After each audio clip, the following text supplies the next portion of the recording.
What's up, everybody? Welcome to an episode of The Trail Ahead. I'm super sorry for the lag on this episode. It's been a while since I've done one. Honestly, I've been kind of off-centered in my own personal life, and it's been hard to hop up on here and act and seem like everything's okay. And we all go through times in our life where we feel ungrounded. And I think the biggest thing that I've learned is my worst days are still better than my better days back in the day. And just because you're feeling a certain way doesn't mean that you're off center, off track. You're all lessons. So I have my friends here. I'm sorry for the lag. It's been a couple weeks longer than I wanted to post this. But it is kind of a time because I wrote my dad a letter a year ago tomorrow. So today, after I posted this, I'm going to post it tomorrow. And so I really wanted to do a whole circle back on this letter. This is probably going to be the hardest episode for me to do. My dad, for people who aren't close to me in my life, is my biggest trigger and has truly fucked my childhood up as a kid. And there's really no word around it, but just be honest. He abandoned me, and he continually said he was going to show up and didn't. And I'm sure we all have people in our lives that say they're going to show up and then never do. Or say they're going to be there and they never show up. Or say they're going to do something for you and they never do. So this is a whole circle of just wrote up some questions on to ask myself and to basically just be honest, be vulnerable. I'm even going to read you the letter I wrote my dad, which I've only read to a handful of people. And I think that this podcast, for me personally, me being vulnerable helps other people be vulnerable. And I know a lot of people have struggled, especially me in my personal circle, which is really, really sad. Their dads abandoned them, either when they were born, early on in childhood, later in life, or even now. And I think it's really, really sad because so many men in this world have no fathers or no male role models or people that they can look up to as guidance and love and a male figure in your life that's safe. And even in women, that there's, men haven't showed up and made them feel safe and have neglected them or abused them or so many different ways. And so it's really, really, really sad that so many men in this world are lost and have been abusing people or, honestly, and the older I get, the more I realize it's easier to run from your problems than to actually deal with them. And no matter even my own personal journey, it's so hard to dig deep and to look at your life and see where you fucked up and own your mistakes. But that's what a man should do. They should own their mistakes, own the pain they've caused to people they love or loved or people in their past. And no one's perfect, but as men, we need to rise up and own our mistakes, because we can't change the future without owning our mistakes. And, to tell a backstory, my dad left when I was 7. My mom and I moved to Sedona, and I remember my mom picking me up at my best friend's house at the time. I remember this like yesterday, and the car is packed. And she's like, "We're going to Sedona." And I said, "Well, where's Dad?" That was my first question. Where's Dad? And she's like, "Dad's not coming." And I think right there really was hard for me because I realized Dad's not coming back. And so then, my parents got divorced. My dad bought a house in Flagstaff. I was seeing him on the weekends. And how for people listening to this with divorced parents, they have, an agreement. So I saw my dad, I think it was every other weekend. He ended up marrying a woman who was very abusive to me verbally and would yell at me, and then behind, in front of him was the nicest person ever. Now they're broken up, but it's so interesting because now that they're broken up, she's tried to have a relationship with me, and it's really hard. It's really hard to forgive someone who caused you so much pain. And that's the reason why I wrote this letter to my dad. I truly felt like my father was the last trigger in my life. It was a big reason why I drank, and just really, I was on medication as a kid and misdiagnosed and on this medication and this medication and this medication, just because my father just couldn't be a man and be a father at the end of the day. And so as a kid, being raised by my mom really put a hole in my life, because I had no male role model. I had no male father figure in my life. Like, I personally am the least handy person there is. It's not my fault. I was raised by my mom. And I know she did the best she could to be two parents, but any woman listening to this that has a child, they know, like, a kid needs their father, and how to learn and how to do stuff, and especially being a man. I never had a father I could go to ask questions, or like, and if I cry during this, I'm sorry. I'm just being honest and real. This is a real episode. I feel like they all are, but especially this one, I'm shaking right now. There's still, people ask me, have you forgiven your father?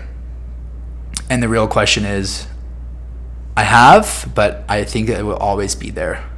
I wanted nothing more in my whole life than to have my father there, like, my whole life. I played baseball my whole life. I started playing when I was 4, tried out for the USA team when I was 13, and I feel like I tried so hard, because in baseball, the only time I ever felt like my dad was there was next to me on the mound. So I threw the ball all the time, even if it was to a fence or to a net at my house, all the time. I was constantly playing baseball because I felt like he was there, even though he wasn't.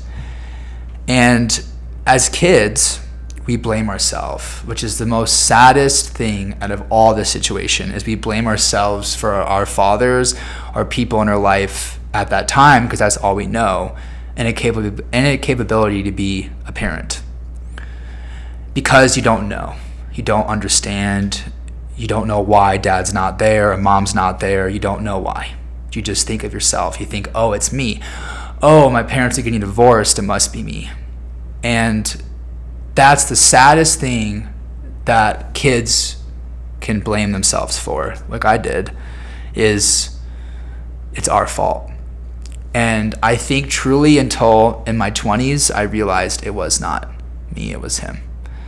So my dad left when I was 7, and from 7 all the way to now, I guess 12 maybe, I've seen my dad from like 12 to I'm 29. I've seen my dad 8 times in, what is that,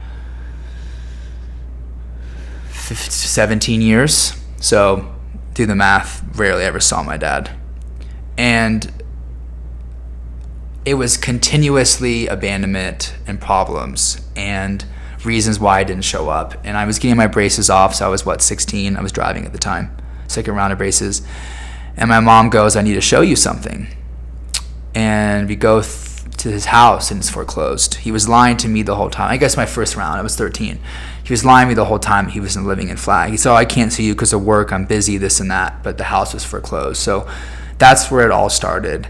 And, the saddest part is, I think if he would have just left when I was 7 and said, you know what, I don't want to be in your life, I can't do it, and just left, it would have been so much better on me mentally than this continuous abandonment. Because that abandonment still causes me problems in my own personal life at 29, right? Relationship-wise, or anxiety, or abandonment, or fear of being abandoned, or whatever it could be, right? And those are things that I personally still have to work on at 29 years old. But being a father is a lifelong commitment, which is why I don't have kids right now. I know when I do have kids, I'm going to be the best father this world's ever seen. Like one of my best friends who has a 3-year-old now. He's one of the best dads I know. Shout out Graham if you're listening to this. You're like literally the best dad I know. And, you know, friends that I've had in my circle with similar father figures like mine have now turned into the best dads because they will not repeat.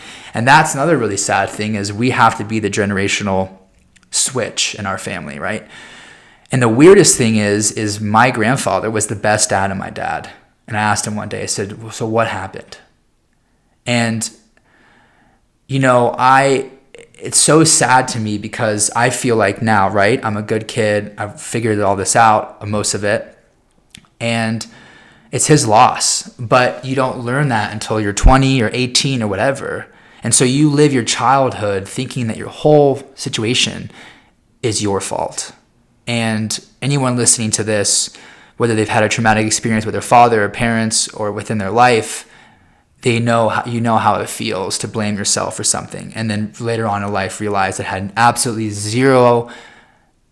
nothing to do with you, but all those years of medication and suicidal thoughts and just wanting to end it all and everything. I mean, I felt so abandoned and lost in my life as a child because my father wasn't there. And my mom did the best she could, but I took out a lot of my anger on her. And yeah, I was just lost. So this letter, which I'm going to read you guys, was basically what led up to it. Was my dad, I think, was having a really bad triple life crisis. He's 75 and he was losing it. He was calling me, asking me, talking to me about women and being very vulgar. And I was dating someone at the time and I couldn't even answer the phone when she was in the car with me, because it was so bad. Like, he would talk to me about women and how curvy they are and how beautiful they are. And he met this girl from, you know, Ukraine that he's going to bring here. And it was so weird. Our relationship was never like that, but it started getting really bad. And it started like every time I'd call him, it would be about women, or this woman he's talking to, or this girl's from China, she drives a Rolls Royce. And for anyone listening to this, like, he was being scammed. But my dad truly believed that. So I was going to therapy about it, and I was talking to Ben about it, my therapist, and asking, how do I talk to my dad and create boundaries? Like, our relationship isn't even about me and our relationship anymore and when we're going to see each other. It's about these women. And so he wasn't listening to me. And so finally one day he calls me and I just let it rip. Because the phone call before that, he said, yeah, you know, I know the right doctors, mind you, 75, to have another child if I want, and I'm going to bring this person in this world, and it's going to be beautiful, and this and that. Mind you, the girl's like in her 30s, someone that I would date. And I let it rip. I said, Dad, you've neglected a daughter who is my half-sister, and you've neglected me. How dare you bring another person in this world? And I let it, like, seriously, I let it rip. I mean, I was like, you abandoned me so many times. You know, you promised you would be there. You've caused me so much anger and sadness and all the stuff. You never want to, like, I don't even know who you are. And I told him the moment that really stuck with me when I was a kid was I was going to see him and my uncle, and we met. I flew there. I think I was 14. That was like I hadn't seen him. No, I guess I was like 18 at that time, because I hadn't seen him for 8 years or 7 years. And I go see him with my uncle, and I'm going down the escalator. We all know at airports, they're going down, there's that wall, so you can only see people's feet when you're coming down, or like until you can't really see, you know, because it's a lower level. Well, he always wore these ugly moccasins and I could see them. I'm like, that's my dad. And I could have walked right by him. I'm from here to where that camera is right now looking at you. And he was still looking up the escalator. And he did not know it was me. I could have walked right by him. And that feeling, I don't know if anyone has listened to this has felt that, but it is so hurtful and deep wounds. Like, because your father doesn't even recognize you. And when I hugged him goodbye, we had a great trip that week. I hugged him goodbye, and I remember being an absolute mess in the line at the airport. And I had, deep down, I knew that was the last time I was going to see my dad. And then another 7 years went by. So I didn't see him till in my 20s at that point. And I was dating someone at that time. I drove down to Phoenix. He was there. He sold car parts 1946, 1964, Mercedes. So I grew up going to Barrett-Jackson. He calls me and going to Barrett-Jackson. And honestly, I didn't want to go, but my mom said, you know, maybe he's trying. So I go down there, and it was the hardest conversation that I had, but I wrote him a letter in high school. I think I was 18, senior year of high school, basically saying how I felt. And it was the most powerful. I remember being so proud of myself and how I wrote this. It wasn't like, you did this and I hate you for it and this and this and this. It was, you did this and it made me feel this way. So it was like 10 pages. I meditated at the creek. I cried. It took me like 10 hours, like 8 or 10 hours. And I was going to first send it to him, burn it. Then I was going to put it down the creek. And then I was like, you know what? No, fuck it. I'm going to send it to him. So I sent it to him. And I never got a response back until my birthday that year. And I'll never forget, it was a birthday card. It said, there were times in life where I didn't think you'd make it, but now it seems like you have your head on your shoulders. I hope you vote for Trump. Love, Dad, with a $50 gas card. And I don't care what your politics are. Like a kid who pours out his heart and spends that much time and energy and love and heart into a letter just to get that response was like beyond a slap in the face. And I think that's when I truly realized, which is one of my questions, when it wasn't me. So, I cried to my mom and I was like, can I just send the gas card back? She's like, no, at least, or can I send the card back? She's like, at least keep the gas card. Like, the saddest part is my dad is a capital N narcissist. He will die on his deathbed knowing and thinking that it was everybody else around him. And in this letter, that was probably the most healing turning point, was after I wrote this letter, I went to the stupa here in Sedona and I prayed for him to find happiness and that he will forgive himself for the pain he's caused, because that, to me, right there was healing. We can blame ourselves for everyone else's around us, but at the end of the day, it's up to the person in front of us to heal on their own. And we could want that so hard for them. We could want to be in a relationship with this father or your boyfriend or girlfriend or whatever, and we could see the light at the end of the tunnel, and we could see a beautiful relationship with them, and you could see love and happiness and success and just prosperity. But it's up to them to do the healing. It's up to them to make the choice to heal, and it's up to them to figure out the pain that they've caused you and me and everyone else listening to this, that pain they've caused, because it does affect us. And I don't think people realize, and parents realize, how much parenting and how they parent affects us as kids, right? And now we're old enough to figure out, hey, this was mine, this was hers, this was his, whatever the situation is. But now at 29, I'm still figuring it out. It still affects my relationships in today's world, or my friendships, or me personally, because it always will. But how we heal from it and learn from it and realize deep down how it wasn't us. Like, I went on a hike last week or 2 weeks ago, and I talked to my inner child and listened and cried like so much on this hike and just hugged myself. But it takes work. And the saddest thing is I've never seen love. I've never seen true love in my life. I don't know what that is. And I've had to teach that for myself. And have I been up and down in relationships and throughout my life and trying to figure out, and not always the best person? I have. I wasn't always the best person. But now sitting here and healing and realizing the pain that I've caused personally, other people, friendships, relationships, or whatever, it's a learning process. But the difference is we're working on it. We're going to therapy. We're digging up our situations. We're looking at our demons. We're looking at our problems behind our life and the past persons we were, and figuring those out. So when the next person comes around, we're ready and we've healed those wounds. So I think now is a good time to write this. And I remember, just to give you a backstory, I wrote this.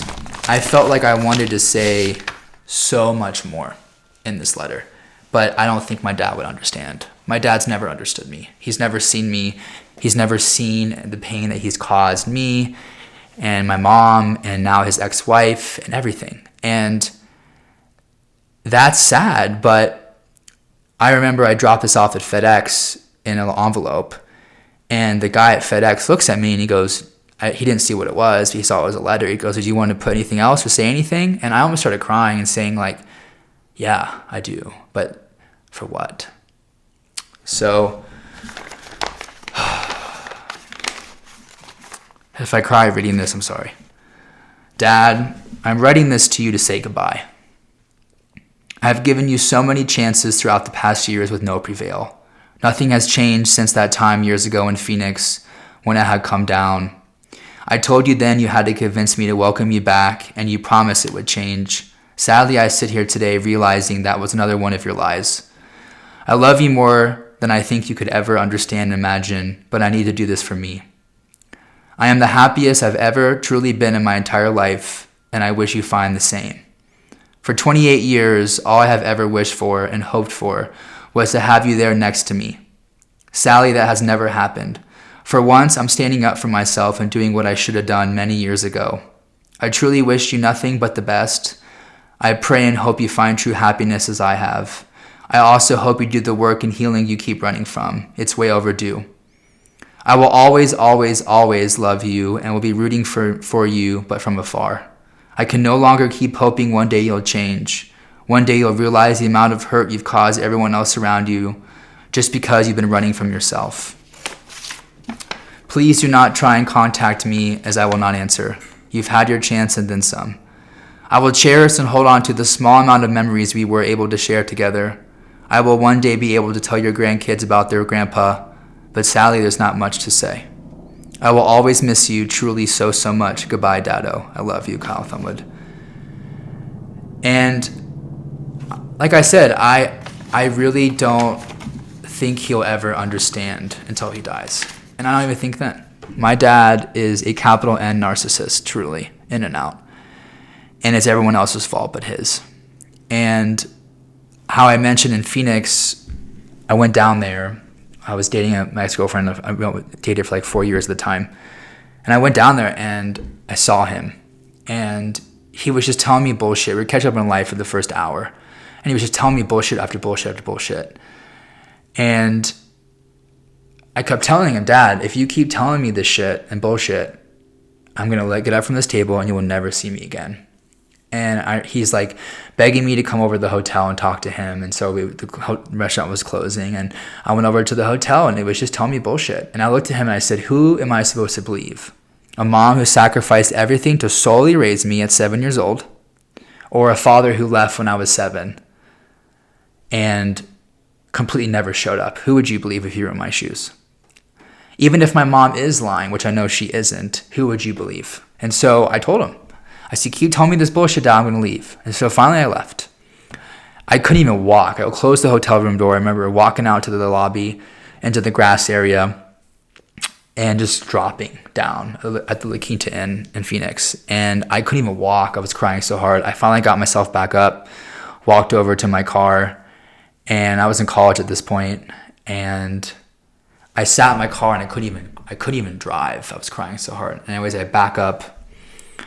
And he comes running out of the hotel. And he's like running in front of my car, crying. I've never seen my dad cry. He's like, please don't go, please don't go. And I was like, Dad, I need to leave. Like, I'm sorry. And he was like, please get out of the way. And he got out of the way and I drove home. And that was the hardest drive back to Sedona from Phoenix I've ever had in my life. I cried the whole time. And I got home and my mom said, you need to go back. And I remember for what? Like, why? And she was like, he's trying, give him a chance. So I went back and it was honestly a great weekend. But I just felt... and we had deep conversations. But my dad is someone who is so good on putting on a front. So good. He's so good at acting, and it's like a traits of narcissism. So sitting here today, have I healed from it? No. Will I ever heal from this? I probably will when I have kids and able to show up for my own son or daughter in the ways that he was never able to and never could. Of course, I can forgive someone, and I think going to the healing or to the stupa and writing that down really was very healing for me. But it will always be in the back of my head, and it will always be hard for me to see dads with their kids. It used to really make me be hard for me when I would be at a baseball game and see kids with their fathers, and just want that so bad. So, I feel like I'm going to save these questions for another time in another podcast because I could talk about this forever. But at the end of the day, I've truly am sitting here the happiest I've ever been. And yes, I said in the beginning of this podcast that this past week has been rough for me, or week and a half. And I think it's because of this. I can feel it in my body. And the most important thing we do is we journal about it. We journal how we're feeling. I've been journaling all this week. I've been doing Qigong. I've been meditating. I've been doing breath work. I've been talking to my friends about it. I've been trying to talk to people who I know care and love and listen to me. And it still really hurts to sit here at 29 years old and like truly all I ever wanted was my father, and to have a father figure in my life. And certain men throughout my life have come, in and out of my life and been role models and been a man and been a father figure for me throughout my life. And for them listening to this, or who some of them have passed, thank you for that, because it really had helped me as a kid who was so lost. But the saddest part is how many people and men and children are affected by men who cannot be a fucking man and just own up and be a father. Like, it blows my mind. And so the narrative I want to change, I wish I could, is that for men to wake up and realize the pain that they can cause people and children and the young ones. Like, subconsciously, I don't think people realize how much we pick up. Subconsciously, between 3 and 4 and 5 and 6 and 6 months and 2 and 1, like, I got a reading and it said I subconsciously picked up being the man in the house because my dad was never there.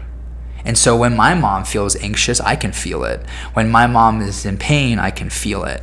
Subconsciously, we take that on. And it's not healthy, but we did what we had to do. So I just want you to remember, because someone else chooses not to heal, like for instance my father, it doesn't mean that it's your fault.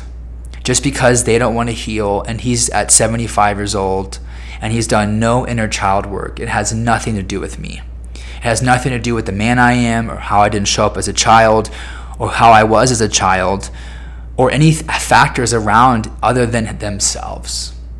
And I think that's the most important thing that I want to get across on this podcast is it's not your fault. Just because someone else isn't healing and taking that first step doesn't mean it's your fault. And just because that day, like, I talked to my dad and I told him, I said, I feel like I'm the father in this relationship and you're the 29-year-old. At that time, I think I was 28. And he's like, you're right. But that's not our fault. Like, just because we're doing the work. And also, Kimberly told me, which is so true, I remember going to my acupuncture appointment with her after, and I said, I don't understand why nothing's changed. Like, I poured my heart out. Like, why is this not working? Why didn't he understand it? And she told me, which is so true, remember this, just because you expect someone to meet you at a certain point doesn't mean that they can meet you there. Again, just because you expect someone to meet you at a certain point doesn't mean that they have the ability to meet you there. It's so keen to remember that. Just because you're healing and you're on your journey and you're on your healing path and healing your wounds and your old stuff and yourself and your childhood and your inner child, all the stuff that we do, right, in this generation, we really are good about it, doesn't mean that they are there and can meet you there. My dad was born in 1948. My mom was born in 1956. The generation in his era was all about be a man, suck it up, shut up, no feelings, and just fucking pick yourself up and be a man. No one wants to hear you bitch. And yes, I can understand that might have been the old way, but the new way is men are being more vulnerable, which is why I started this podcast. Men are opening up their hearts. And women expect us and need us to be more vulnerable and to meet them, right? Bring in that feminine energy into a man and vice versa. Like, we need to be able to work together and not have this combative. Men don't need to be controlling. They don't need to have control over everything or walk in the room and be this loud, angry man and abusive.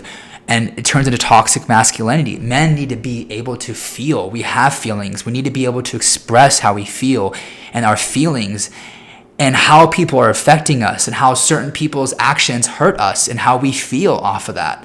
We need to be open and being able to speak. We need to be able to be vulnerable and people to hear us. Women need to be able to be open to hearing how men feel, because we do have feelings too. So I'm going to end there. This podcast, for me, I'm sorry for not being as diligent on it as I needed to be. This past week and a half, I think it's because of this. I've been kind of uncentered and ungrounded, and so it's been hard for me to do this. But I love you all. I appreciate you all for tapping in. If you have any questions or need any advice, please reach out to me. This is, I think, more common than all of us really realize. And we know people in your circle and in my circle who don't have a father or a mother, or maybe they died at a young age and they're just not there, and they're trying to figure it out, or they've been abused or whatever it is. Please reach out to me. If this podcast resonated with you and helped you in any way, please reach out to me. It means a lot when people do, and honestly, it happens quite a bit. People reaching out and saying I resonate with this, and thank you for being vulnerable, because it made me feel more vulnerable. So I love you guys. Focus on yourself. Put yourself first. You're worth it. I love you. Have a great day. Thank you for listening. Really appreciate it.